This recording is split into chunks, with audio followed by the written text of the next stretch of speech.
good evening everyone. Welcome back to the plus one class biology lectures. So let's continue the prokaryotic structures, or I can say that the structures found in the prokaryotic cells. In my last video lecture, I had discussed about the nucleoid or nucleus like genetic material present in the prokaryotic cells. So let's continue the next structures that found in the prokaryotic cells. So let's start. First one is cell wall. Cell wall जो prokaryotic cell में present होती है. All prokaryotic cells enclosed by a cell wall. That is the important thing. जो cell wall आपकी eukaryotic cells में absent थी except the plant cell. Animal cell में आपकी सेल वॉल प्रेजेंट नहीं थी in case of the eukaryotic cells. But in prokaryotic cells जितने भी आपके प्रोकैरियोटिक सेल्स होंगे वो सारे आपके सेल वॉल से अनक्लोज्ड होंगे. दिस वॉल गिव्स, ये वॉल क्या करती है, stability and shape to the organism. जो आपका ऑर्गेनिज्म होगा उसको स्टेबल बना के रखेगी और उसको प्रॉपर शेप प्रोवाइड करवाएगी. वर्क एज प्रोटेक्टिव लेयर, ये एक तरह से प्रोटेक्टिव लेयर की तरह काम करती है. Example cell wall of bacteria.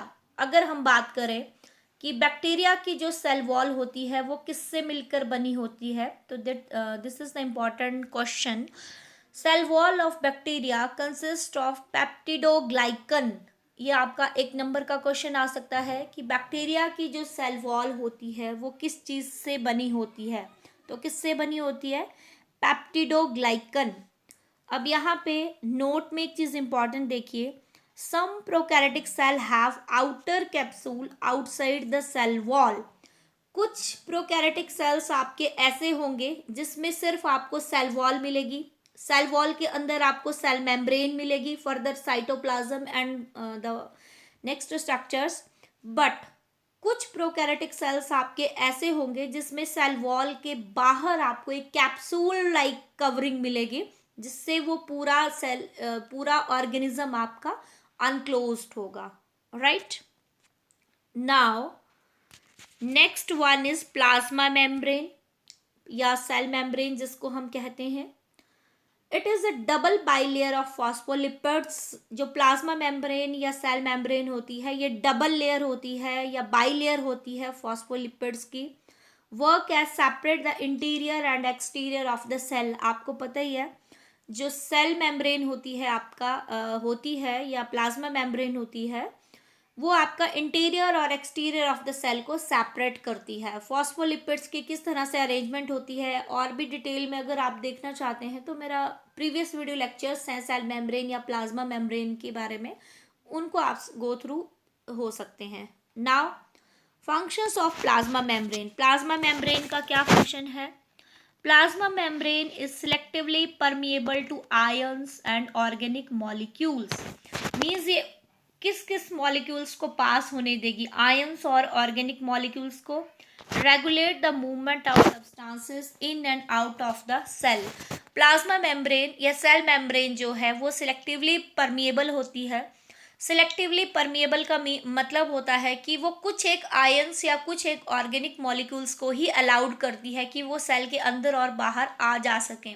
सभी मॉलिक्यूल्स या सभी ऑर्गेनिक मटेरियल आपके अंदर बाहर नहीं जा सकते. कौन से जा सकते हैं कौन से नहीं जा सकते हैं, that depends upon the type of bacteria या type of prokaryotic cell. Now next हम बात करते हैं साइटोप्लाज्म. साइटोप्लाज्म कैसा होता है प्रोकैरियोटिक सेल का. Cytoplasm of the prokaryotic cell is the very important part of the prokaryotic cells because it contains all the important components and chemicals of the cell that helps to sustain the life of prokaryotic cell. इसका ये मतलब हुआ कि prokaryotic cells का जो cytoplasm होता है वो बहुत ही इम्पॉर्टेंट माना जाता है, क्योंकि आपको पता ही है कि जो प्रोकैरियोटिक सेल्स होते हैं उसके अंदर जितने भी स्ट्रक्चर प्रेजेंट होते हैं या जितने भी ऑर्गेनल्स प्रेजेंट होते हैं उन ऑर्गेनल्स में कोई भी मेम्ब्रेन नहीं होती है, वो मेम्ब्रेन बाउंड नहीं होते हैं. वो सारे स्ट्रक्चर आपके ओपनली सस्पेंडेड होते हैं साइटोप्लाज्म में. तो जितनी भी उस प्रोकैरियोटिक सेल की एक्टिविटीज़ होंगी वो सारी उस साइटोप्लाज्म के अंदर ही परफॉर्म होती हैं, या आप इस तरीके से बोल सकते हैं कि साइटोप्लाज्म के अंदर जो भी एक्टिविटीज आपकी हो रही है, जो भी केमिकल रिएक्शन आपका टेक प्लेस हो रहा है, उस केमिकल रिएक्शन जो है दैट हेल्प्स टू सस्टेन, वो हेल्प करेगा प्रोकैरियोटिक सेल को सरवाइव करने के लिए। और क्या होता है प्रोकैरियोटिक सेल में? राइबोसोम्स होते हैं। It contains the 3 molecules of RNA. जो प्रोकैरियोटिक सेल का राइबोसोम होता है उसमें 3 मॉलिक्यूल आपको आरएनए के मिलेंगे। लार्ज सब यूनिट है, आपको 70s टाइप का राइबोसोम मिलेगा। किस में? प्रोकैरियोटिक सेल में। और यूकैरियोटिक सेल में आपको 80s मिलेगा। अब ये एस साथ में क्यों होता है that I will discuss in my next slide, so wait. 70s ribosome, it consist of 2 सब यूनिट्स 50s एंड 30s। अब यहाँ पे देखें, नोट में भी मैंने एक इंपॉर्टेंट चीज दी है, ये भी देख लीजिए। The 70s ribosome is made up of 50s and 30s subunit. The 50s subunit contains the 23s and 5s RNA, while the 30s subunit contains the 16s RNA. तो ये एक इम्पॉर्टेंट इंफॉर्मेशन है, इसको आप लर्न कर लीजिए। Now अब हम बात करते हैं कि ये जो 70s या 80s है, एस का मतलब क्या होता है? S of ribosome stands for, S का फुल फॉर्म यहाँ पे मैंने डिफाइन किया है, ये देखिए यहाँ पे। Svedberg's, a unit use for measure how fast molecules in a centrifuge. आपका जो मॉलिक्यूल्स हैं वो सेंट्रीफ्यूज में कितनी फास्टली मूव करते हैं। It is use to measure the density and size. जो ये यूनिट है आपका सविड वर्क्स, ये आपका डेंसिटी और साइज मेजर करने के लिए यूज होता है, राइट। अब हम बात करते हैं मीजोसोम्स जो प्रेजेंट होते हैं प्रोकैरियोटिक सेल्स में। दे आर इनवेजिनेशन, इनवेजिनेशन होना था गाइज, यहाँ पे इनवेजिना लिख दिया मैंने गलती से, यहाँ पे TION ऐड कर लीजिएगा। They are the invagination of the plasma membrane. जैसे ये आपकी प्लाज्मा मेम्ब्रेन है, इस तरह से स्ट्रक्चर निकल के आएंगे, ये आपके क्या है? मीजोसोम्स हैं। These are specially in the shape of vesicles, ये आपको वेसिकल की शेप में मिलेंगे, टिब्यूल्स की शेप में मिलेंगे, या फिर लैमिले की शेप में मिलेंगे, ठीक है। जो आपको लास्ट वीडियो लेक्चर में मैंने प्रोकैरियोटिक सेल का स्ट्रक्चर दिखाया था, उसमें मैंने आपको मीजोसोम्स दिखाए थे। अब इनका फंक्शंस क्या होता है वो देख लीजिए। Functions of the mesosomes, they help in cell division. Mesosome का फंक्शन क्या होता है? सेल डिवीजन में काम करते हैं, सेल वॉल को सिंथेसाइज करने में हेल्प करते हैं, DNA की रेप्लिकेशन करने में हेल्प करते हैं। तो 3 इंपॉर्टेंट फंक्शन है मीजोसोम के। क्या क्या?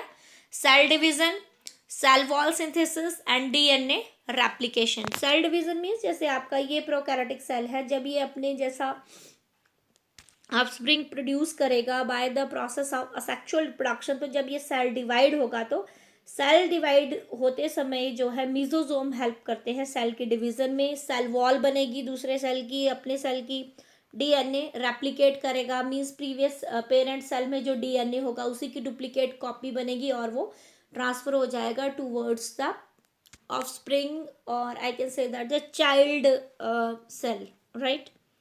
नाउ पिलाई या pili are the short hair like structures जो कि सरफेस पे प्रेजेंट होते हैं। जैसा कि मैंने आपको लास्ट वीडियो लेक्चर में बैक्टीरिया का आउटर स्ट्रक्चर दिखाया था, उसमें आपको जैसे for example this is bacteria, इस तरह से थ्रेड लाइक आपको स्ट्रक्चर मिलेंगे। उसको मैंने कहा था फ्लैजिला भी कहते हैं, सीलिया भी बोलते हैं, पिलाई भी बोलते हैं। हेयर लाइक स्ट्रक्चर्स जो होते हैं जो प्रोकैरियोटिक सेल के सरफेस पे प्रेजेंट होते हैं, उनका काम क्या होता है? जब भी वो किसी भी होस्ट को इन्वेट करेंगे, वो अटैच करने में हेल्प करते हैं, ठीक है। सबसे बड़ी बात, मूवमेंट में हेल्प करेंगे, यानी कि मूव करेगा जब बैक्टीरिया आपका फ्लूइड के अंदर, तो वो इजीली वो एक तरह से they work like a wings, right. Main function is adherence to surfaces which facilitates infection. जैसे मैंने आपको बताया, sorry, for example this is a host cell. अगर ये आपका बैक्टीरिया है तो इसके जो ये पिलाई होंगे या फ्लैजिला या सीलिया होंगे, जब ये होस्ट सेल को इन्वेड करेगा बाहर से, तो ये जो आपके पिलाई स्ट्रक्चर्स होते हैं ये उस होस्ट सेल के आउटर मेम्ब्रेन को ब्रेक करके उसके अंदर एंटर करने में आपकी हेल्प करते हैं, प्लस वो उसके साथ अटैच, ताकि वो उसके साथ चिपका रहे बैक्टीरिया उस होस्ट सेल के अंदर, अटैचमेंट के लिए भी ये पिलाई आपके हेल्प करते हैं। राइट, नाउ नेक्स्ट स्ट्रक्चर आपका है प्लाज्मिड। प्लाज्मिड क्या है? It is a small double standard extra chromosomal molecule, double standard extra chromosomal molecule within a cell that is physically separated from chromosomal DNA and replicate independently। इसका ये मतलब हुआ, for example this is a prokaryotic cell, ये अगर आपका nucleoid है, उसके अलावा आपका एक्स्ट्रा डीएनए स्ट्रैंड, या हम बोल सकते हैं एक्स्ट्रा क्रोमोसोमल डीएनए प्रेजेंट होता है और ये अलग से रेप्लिकेट करता है। ठीक है, अलग से इसका डिवीजन होगा, इसका डिवीजन जो है वो इसके साथ मिक्स नहीं होगा न्यूक्लियाइड वाले डीएनए के साथ। राइट, फंक्शन क्या है? It contains genes that enhance the survival of organism. Plasmid में आपको इस तरह के जीन्स मिलेंगे जो ऑर्गेनिज्म के सर्वाइवर के एनहांस करेंगे, यानी कि वो ऑर्गेनिज्म आपका और भी ज़्यादा सर्वाइव कर सके। किस तरीके से?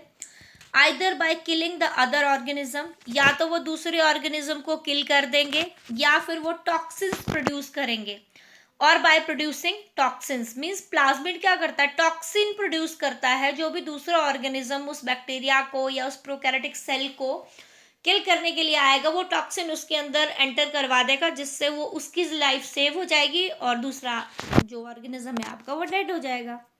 They also participate in the process of replication in bacteria. जब बैक्टीरिया आपका मल्टीप्लाई करता है, मल्टीप्लाई मीन्स फॉर रेप्लिकेशन का मतलब होता है अपनी जैसे डुप्लीकेट कॉपीज प्रोड्यूस करना। For example this is a bacteria that divide and produce several multiple thousands of copies.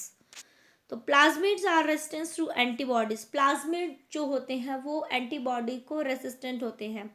That means कि जिन बैक्टीरिया के अंदर प्लाज्मिड प्रेजेंट होते हैं, ऐसे बैक्टीरिया अगर आपको इन्फेक्ट कर जाते हैं, तो अगर आप एंटीबॉडीज भी ले रहे हैं तो वो एंटीबॉडी आपकी बॉडी में असर नहीं दिखा पाएगी।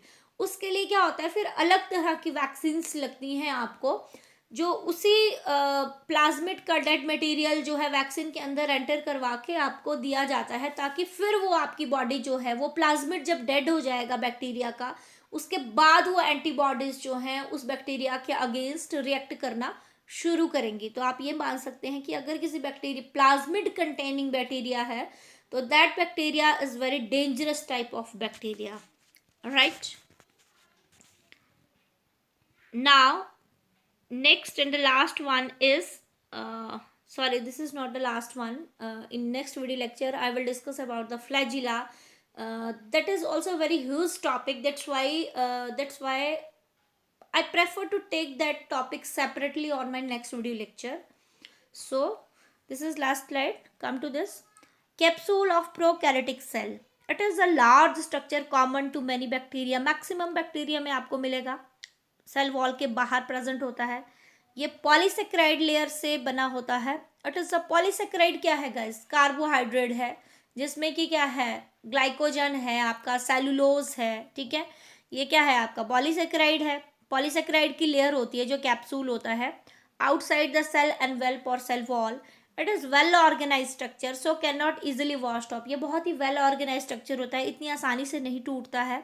That's why it is responsible for many diseases. इसीलिए ये बहुत सारे डिजीजेस के लिए रिस्पॉन्सिबल होता है। इसका ये मतलब हुआ कि बैक्टीरिया के बाहर का जो कैप्सूल होता है, जब भी हम अगर बैक्टीरिया इन्फेक्ट करता है तो बैक्टीरिया के इन्फेक्शन को ख़त्म करने के लिए सबसे पहले उसके कैप्सूल को ब्रेक करना पड़ता है। तो ऐसी मेडिसिन आपको दी जाती हैं जिससे उसका कैप्सूल टूटे। कैप्सूल टूटेगा तभी उसके अंदर के जो मटेरियल है वो डेड होंगे, तब जाके वो बैक्टीरिया आपका टूटेगा।